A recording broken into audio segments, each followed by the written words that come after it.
October, I realized I wasn't doing what I wanted to do with my life. I loved exploring, traveling, seeing the world, and I wasn't doing it. So I had a choice. I could continue living the life that I wasn't happy in, or I could make a series of difficult choices to create a life that truly aligned with my passions and my values. Before I left, I was very successful by kind of society standards. An attorney, owning my own businesses, making a good amount of money, having like societal status, kind of putting my self-esteem and self-worth with those types of qualifications. But I was also very out of balance. I was incredibly practical, logical. I didn't experience much emotion. Going through this process, I have learned a lot about myself, but I'm also getting to understand a different side of myself that I didn't know existed. Doing this is fun, but it's hard.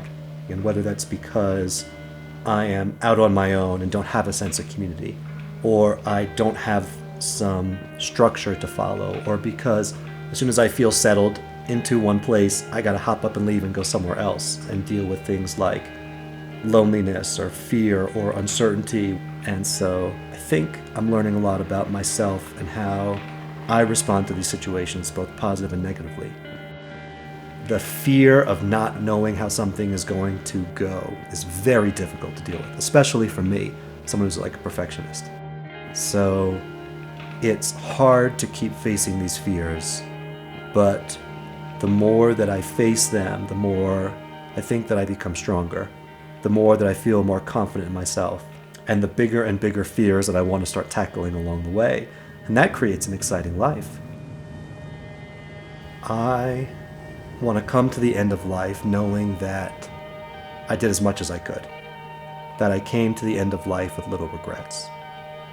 I think the key for all of us is to know that our time in life is short, and we don't know how much time we have, and so we have to spend our time wisely. To live a life that follows our passions, that excites us, is so very important, because you never know when a pickup truck is just going to sidewind you on the side of the road one day, and that's it, and you're out of the game. But striking a balance between pursuing your passions and living a practical life is hard. I struggle every day to find a balance between living a life that provides sufficient routines that I can get things done with pursuing the things that make me the happiest. You can have virtually anything in life, but you can't have everything. And that's what I think makes life difficult, is we have an unlimited amount of choices, and we kind of regret or we worry about, should I go in this direction or should I go in that direction? And it stops us from doing great things in life because we're worried or we're scared or we don't know what the right answer is. And guess what? There is no right answer. Whatever path you take, whatever decision you make, whatever direction you choose is going to be the right one at the end of the day. And so long as you do it purposefully, and so long as you make it yours, and so long as you are satisfied with how you spent your time and what you did and what direction that you went, everything is going to work out just fine. I think that's the key. There's no perfect life. I think a perfect life is full of imperfections, but so long as you choose your path and experience those imperfections and those imbalances and those struggles, you lived a life that's true to yourself.